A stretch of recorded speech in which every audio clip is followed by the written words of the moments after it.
You take away the word, take away the paper, and you say spell it, and they spell dog, but dog's easy. So you do Yeah. a couple of easy ones, then you go, okay. I'm looking at a book at the moment called Extraordinary Women in History. So extraordinary for a primary age child is a extraordinary word. Um, but what you do is you get them to think of a picture that associates with extraordinary, put the word in there, get them to look at it, get them to take a picture. Just fun. It's just we're taking a picture, take the paper away. They can spell it first time every time. And then what you do is you go, what's your favorite color? And they might go blue or purple or pink or whatever it is. You go, okay, make the letters in that word that color. And you can see them because it goes from recall to create, because they have to create that representation of the letters. So you see their eyes move. And then you go, what's the last letter of that word? They go, one before that, one for that, one for that, one for that. They can read the word backwards because they're looking at the picture. Yeah. And is dyslexia, is that more common in boys than girls? I know that obviously as young infants, boys' brains develop at a different pace to girls. Boys make up 70% of late talkers. As infants, at least, girls' communication skills, as a trend, tend to be ahead of boys. And then, of course, I'm imagining here, so I'll just paint the scene here, but therefore, boys typically struggle more with some of this stuff, like the phonics, the writing, the spelling. But then, of course, as we grow into teens, and we've covered boys in education a few times on these podcast episodes, but as teens, then we have sort of some 25 to 30 times more testosterone in our system than equivalent age girls. So just being still in a place of learning in a classroom is near, it's just impossible, whether there are girls there or not. Just the energy that so. It feels to me that it is education is particularly difficult anyway for boys. But is dyslexia higher among boys and girls? Do you know what the percentages are? I must admit, I don't know what the percentages I are. don't know what the percentages are. So, in my experience of speaking to women in various entrepreneurial roles, um, I read out. May I read this little note that I check with people? So I'll use the word neurodivergent and then reveal Yeah. afterwards. So the mental function that causes neurodivergence is a gift in the truest sense of the word, a natural ability, a talent. It is something special that enhances the individual. Neurodivergents don't all develop the same gifts, but they do have certain mental functions in common. Here are the basic abilities all neurodivergents share.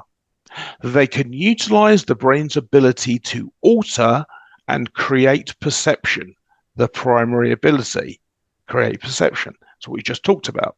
They're highly aware of the environment. They're more curious than average.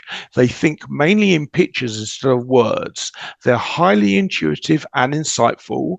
They think and perceive multidimensionally using all the senses. They can experience thought as reality, and they have vivid imaginations. So let me just ask you a question. You're looking at me, we're doing this interview. Other than this, what else do you see in your head? In you as a person, or just in No, general? in your head. In my head, I mean, I Yeah, see well, it. Talking to you, I see someone who's very, very alive, energetic, animated, uh, good, high levels of passion, good what else knowledge. though? What else? Thank you very much, by the way, but what else do you see in your head? Well, I see an Iron Maiden t-shirt, which I quite like Okay. because I So used to you like heavy metal. So very I good. like what you're wearing. Very good. I did pick out the trooper. It's a from my age, basically. Yeah. Okay, great. So the way you answered that, and it's not a be all and end all, but the way you answered that is the way many people would answer it. They talk about what they see and they talk about representations that they understand from what they see, the meaning of it.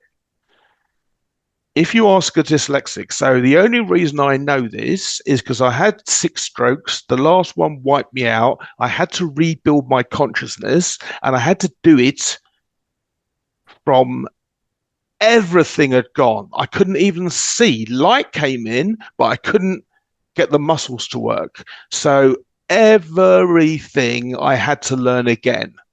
And because I'm dyslexic, what I do is I see pictures in my mind.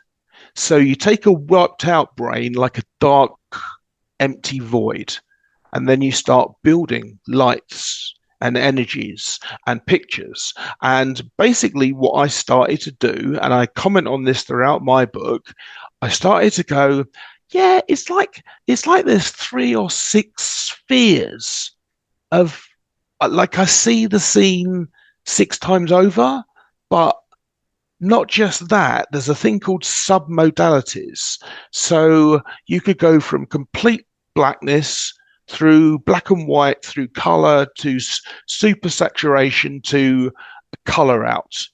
There's a Volvo advert, not anymore, that shows the scenes round bends and twists and turns in the road that you don't see. So I can make one of those. If you ever seen, I say can make one, I have one running always. Have you ever seen 3D animation software where you take shapes and you build them up? So Homer Simpson is a tube, 2 circles, an M. Okay. Yeah. So I say can like I choose to. I have one that's continuously deconstructing and reconstructing and reconfiguring what I'm looking at. I've got one that's like the ends, it's called pointillism, but that's like the ends of fiber optic cables. There was a light for the house that you could buy in the 80s with wavy light fiber optic cables with different colored lights going out of it. So I see the scene, but swaying as dots. Then I've got one that's liquid. I've got one that's gas. I've got, oh man, yeah. So I started on 3. I now have 18.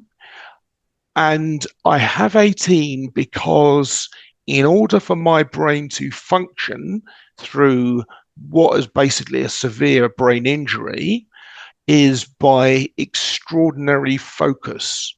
So the focus